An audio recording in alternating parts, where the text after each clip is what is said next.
Amir Rezaei from Cyclone Energy Group. Tackling the dust storms of data and technological innovation. You catch the GPT there. And forging a path towards sustainability and resilience. As simulation team leader, Amir is responsible for delivering high quality deliverables to our clients, setting an exemplary standard of care while meeting the needs of our diverse clientele, nationally and internationally. A self-proclaimed data geek and visual thinker, Amir combines more than a decade of energy engineering, climate action planning experience, and storytelling techniques to translate highly technical building science principles to actionable steps on high-performance building projects of all scales. Thank you. Thank you so much, Dave. Are we on here? Can you hear me? Yeah. All right. By the way, Mark, wherever you are, thanks for that invigorating presentation, and such an honor to follow that act. And just, AKA, lower your expectations. That's what I'm talking about. So, well, with that being said, I'm a relatively new member of the Cyclone Energy Group, almost 6 months.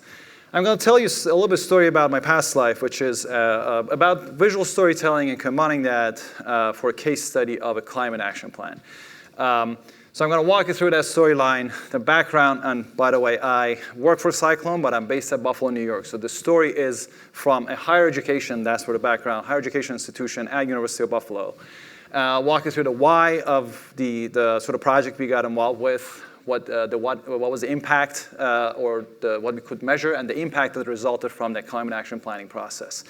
Just to set the stage, by the way, I want to make sure everybody understands there's a difference between all these kinds of planning and acronyms. Climate action planning is probably one of the highest level type of planning that you can do from anything carbon accounting standpoint. The other tiers of that, you may have heard other acronyms, sustainability planning and energy master planning. You usually get into more level of details of building level stuff. So what we're talking about is like the highest level of planning you can do from tackling the carbon emission coming from any organization's kind of standpoint. So with that, let's just dive right in. I know I don't want to be in the way of your drinks that are coming, waiting for you in the back, some there.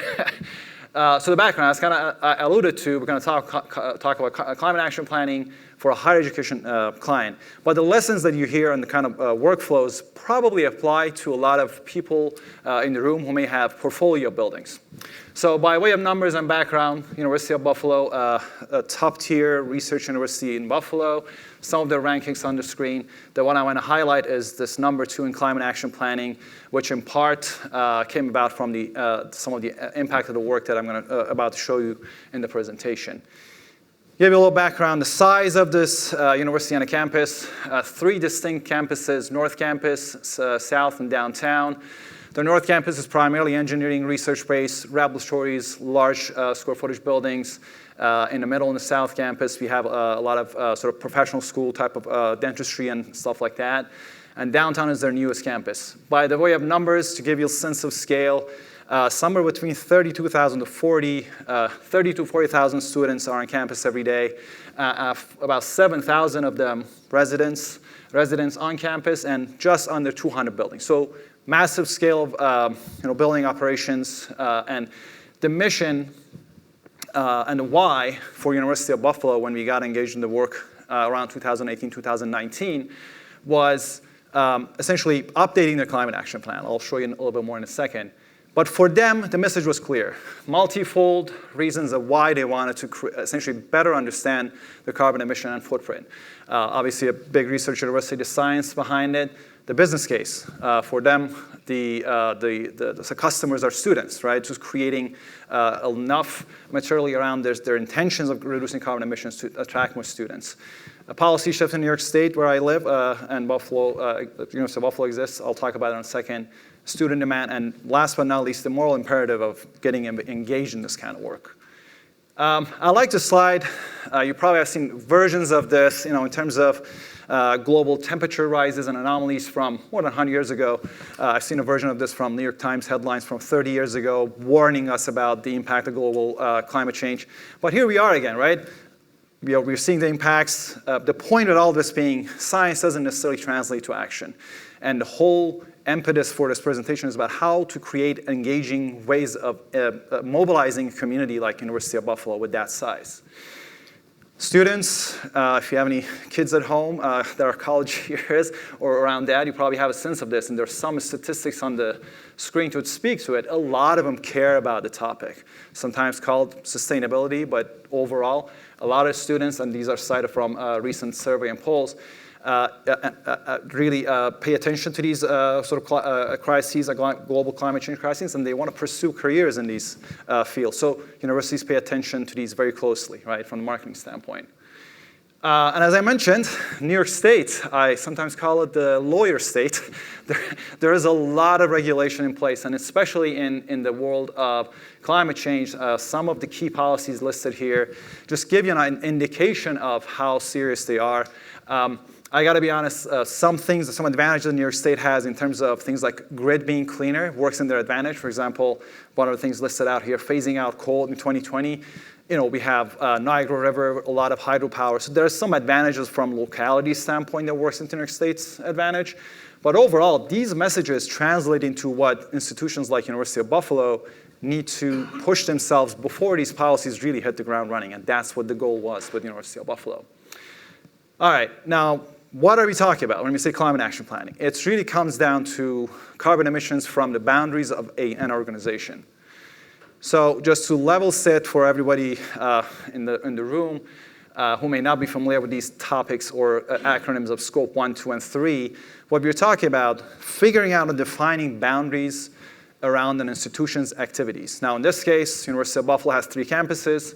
And these are, by the way, defined by Greenhouse Gas Protocol, sort of the main body defines the way to calculate these emissions. The 3 scopes that we're talking about have to do with the amount of control that an entity has on the emissions. Scope 1's being what I call directly controllable emissions, things like stationary fuel combustion. If you have boilers on site for the buildings within the boundaries of your building, that's Scope 1. If you have like a university that has some kind of agricultural within the boundary of their property, those kind of things would be Scope 1. Or in-boundary transportation, the university fleet, things like that. So you have, as an entity, you would have direct control over those. Scope 2 emissions would be anything that produces emissions as a result of an activity, like primarily electricity consumption in a building. So you produce or you consume electricity in a building, but the emissions are happening elsewhere. In this case, in the power plant, and the electricity is transported to the point of use. So that's the first 2, and usually a lot of entities are better at controlling these 2 or measuring these 2 because these are easier to measure. Scope 3s are what I call the hard stuff to measure. You have out-of-boundary transportation. In this case, University of Buffalo, you have 40,000 students coming to campus every day. As a result of the student existing or the campus existing. Those are the stuff that is less controllable, but the emissions happen outside the direct boundary of the campus. So this was our mission, right? Quantifying the emissions from universities' operational standpoint, but also updating what they had from 2009. By the way, these guys have been working in the sustainability world for years. And in 2009, when they had this climate action plan, it was a fairly comprehensive plan, 200 pages or so of document, but it sat on the shelf, dusted for more than 10 years. When they put the RFP on the street, the idea was how can they make it more invigorating, make it more interactive. These were some of our 4 pillars of getting engaged in that work to update the climate action plan. Make it more granular. Instead of having total carbon emissions of the entire campus, how can we go down to building level? How can we break it down by different end uses? Have a way of, in an ongoing way, capture the data and track their measure and progress toward the end goals. Make it interactive so that different kind of entities and stakeholders get engaged in an effective way. Final goal being really accountability engagement. Again, a university would have multiple departments. They all have different priorities. How do we bring these level-setting ways of getting everyone rallied around the same goals? So we got involved. This was our first climate action planning process. It was a learning process for us. The way I could quantify it in 3 distinct sort of steps, the first 2 parts of this process I call pulling hair. You would have multiple different departments, different kind of data sets, different formats. And we were talking about things like energy use in the buildings, how many students traveled each year to different organizations or for different reasons, how many faculty travels. So very scattered kinds of data points that we had to put together and essentially rally around. And then the middle part of this process, after we gathered the data and created carbon emission accountings on top of that, we'll be sitting in the room with a small group of key stakeholders and creating essentially different brainstorming and prioritization of actions that would get us to the goals of 2030 net zero goals. What would essentially that would result into, it would be an updated baseline of carbon emission from the university and roadmap that would get them there. Now, I mentioned at the beginning, this climate action plan was intentionally designed to be high level so that they could set high standards for, or goals for the projects that they could assign to different, what they called captains later in the process. Now, I have this slide up here to highlight, it's a busy slide, but I want to walk you through it. Highlight the importance of using tools and peoples in conjunction, because there are a lot of tools out there in the industry right now that are subscription-based, and they all pledge to help you manage or track carbon emissions better. What I'm trying to highlight with these different icons and sort of columns here is, in this case, this column is representing a consultant, which was us, and tools, in this case, non-proprietary tools to us. The process at the beginning was very messy, getting different level of database data points, putting it in a format that the university could run with. The key in all of this being, after we left, and this box is supposed to kind of represent that, after we left the stage as consultants, the idea was that the university itself could sort of engage the stakeholders on their own without our presence, but we essentially enable them with the tools and database creations and visualizations that I'm about to show for them to be successful. And this is, I think, key in doing activities like this, that I've heard a lot of people get a software when they're involved or whatnot, and then in a couple of years, nobody pays that subscription, everything goes away. So I want to highlight that, the impact of enabling the people who are actually on the ground doing these kind of works so they can measure their impact.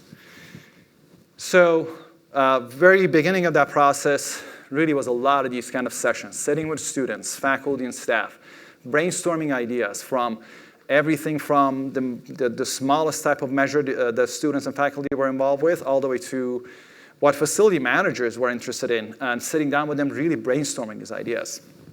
And what culminated from that is a series of different type of visuals and interactive tools like this that hit different stakeholders at where they are. This particular one, or page, I guess we called it, is aiming at somebody who's like highest level of sustainability, trying to understand and compare themselves to their peers. So there are measures in the higher education or standards, which is called the ASHE STARS program, and different categories, essentially. So somebody would come in, wanted to understand the mission of University of Buffalo, comparing to, let's say, their peers in the New York State, would understand, all right, what are the gaps from where we are and where we can go, and kind of try to prioritize things. And as we progressed through creating these type of visuals and sort of deliverables for them, the idea was that we hit different stakeholders where they are with the main points. This particular page, we call it Big Picture, is trying to kind of hit the main points to the key executives that are very busy. They want to understand, all right, how are we doing in terms of carbon emission reductions? In this case, the key message here is that they're mainly throughout all these years that they have been tracking their carbon emission progress or reduction progress, they're relying heavily on renewable energy credits. And at the time when we were updating this 2017, 2018, about 40% of their entire electricity consumption was coming from renewable energy credits. So that's the big message we put out there, that this is where we are so far, historically has been the strategy. And as we moved through these kind of visuals, we built more details so that if somebody like at a student level or faculty level is interested in learning more and diving deeper, this would be the next step from there. Those are the scope 1, 2, 3 that I kind of alluded to.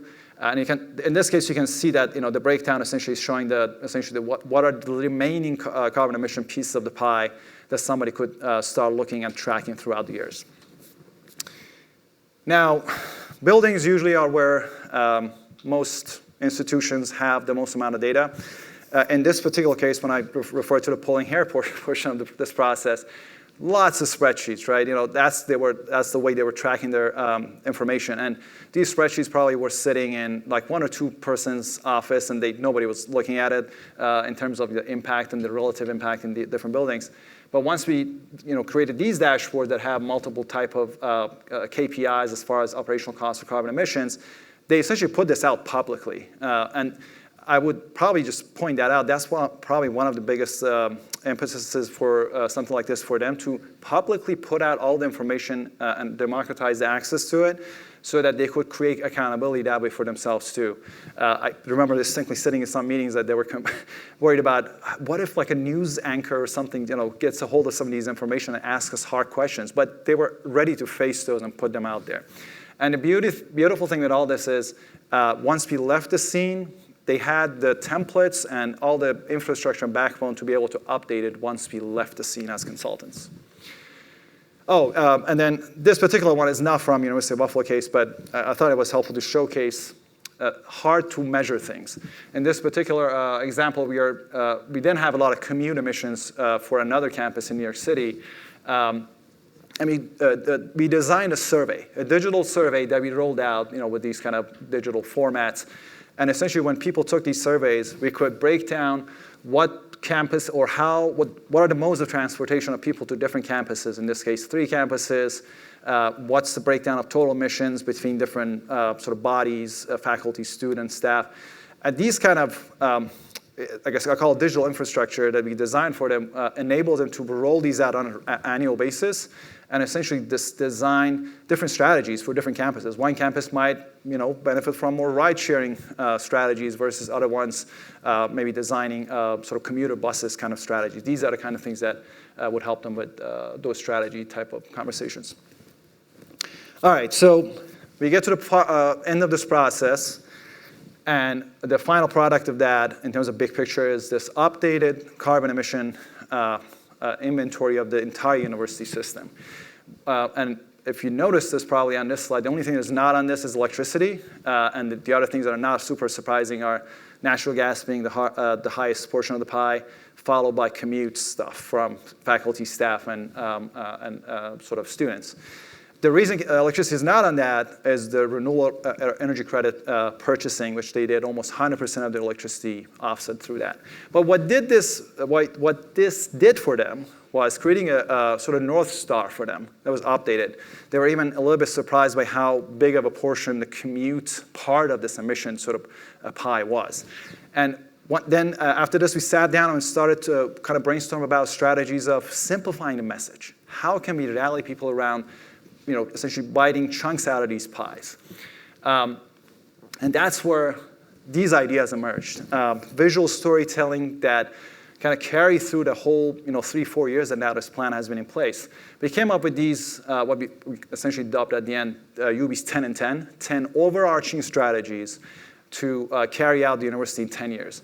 I'm not going to cover all of them, but some of them here, like putting a price on carbon, for example, was this idea of a revolving fund between buildings and creating competition. Not all electricity is equal is about creating renewable energy opportunities on campus through power purchase agreements. And you can see there are other aspects of this, and not all of them are energy related, right? Creating things like food, taking stock of the food and consumption on the campus.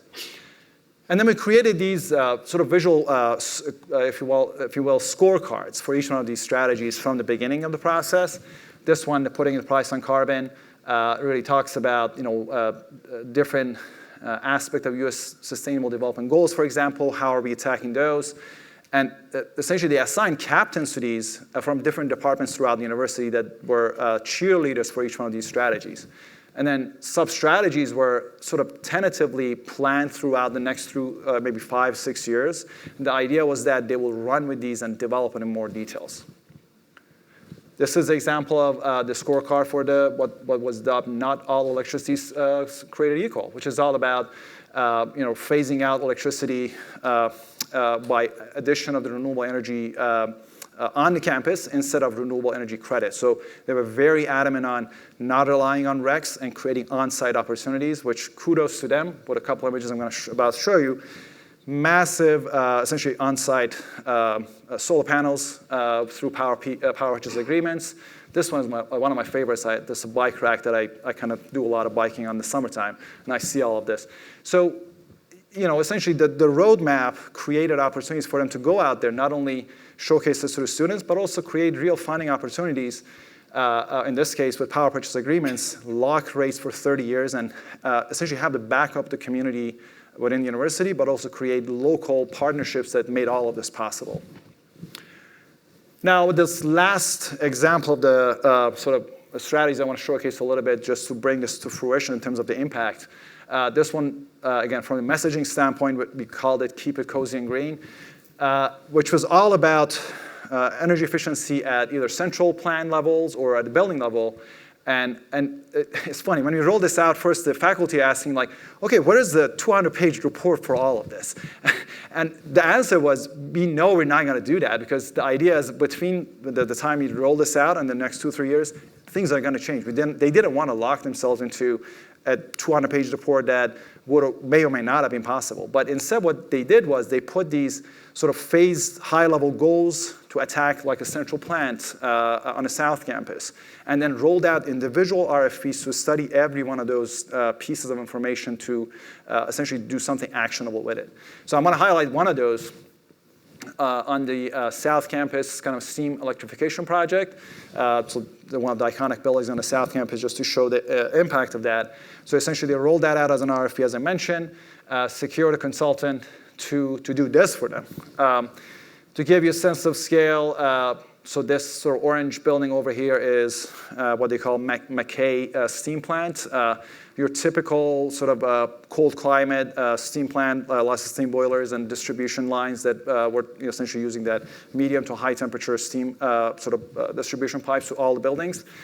And the one thing they did in a very smart way was they also used these type of plannings that from the beginning to roll out portions of these projects that in this case is geothermal wells and sort of different low to medium temperature distribution lines when the renovation projects hit different campuses. In this case, I believe they have a project on this building that is going on right now and another one over here.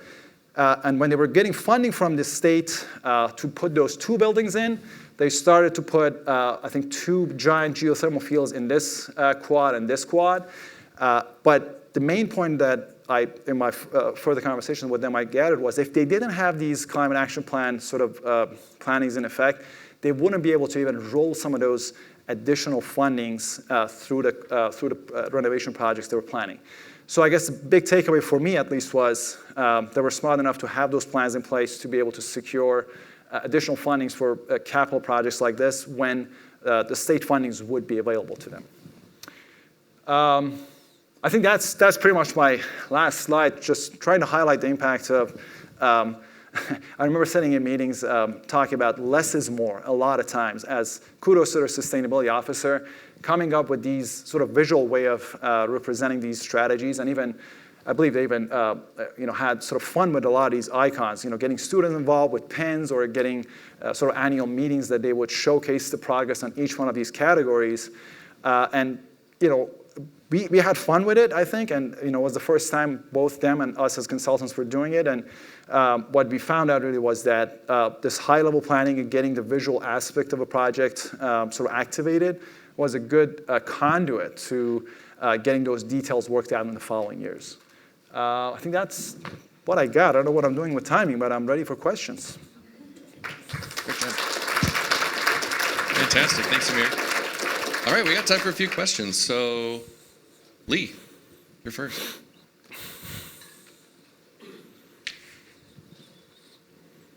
Based on what you're saying, you may not know this, but I'm just curious with the geothermal part of that project, were they just doing it as standalone, or was that doing some sort of integrating into the main plant?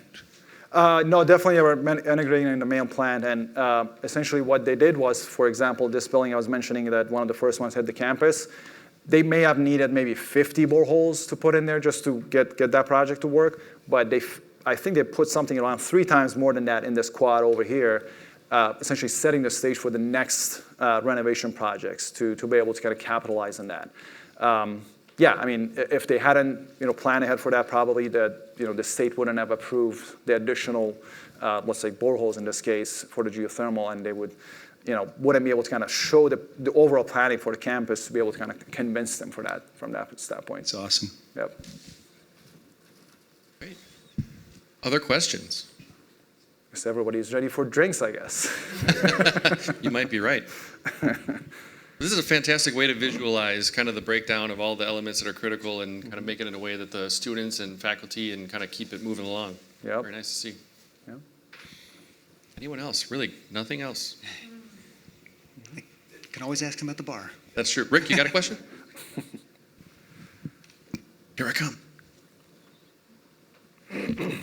Were there any discussions about or concerns about the quality of the renewable energy credits? Yeah, we certainly did discuss a whole lot of that, and this was prior to when the renewable energy credit costs actually shot up. I think in the past couple of years or so, but they were very concerned about not relying heavily on RECs at all, because there were a lot of articles you may have even heard about, like some of those projects not even coming to fruition, or the credits claimed for in terms of emissions you're offsetting not being real. Somebody claiming they planted X amount of trees, but they never did it. Like a bunch of stories in New York Times. I think you might have read those too. They were very worried about the image that they want to put out there in terms of if they told students that's all we're doing for electricity, they definitely didn't want to go that route, and that's why you see all those massive PV panels that they essentially worked out through the PPE. So very intentional. Thinking about intricacies like that, not only from short-term, but also like long-term standpoint. That again, kudos to our sustainability officer that pushed for a lot of those ideas to kind of come to fruition. Mm-hmm. Cool. I think that's everything. All right. Well, thank you so much, Amir. That was a fantastic presentation. Appreciate it.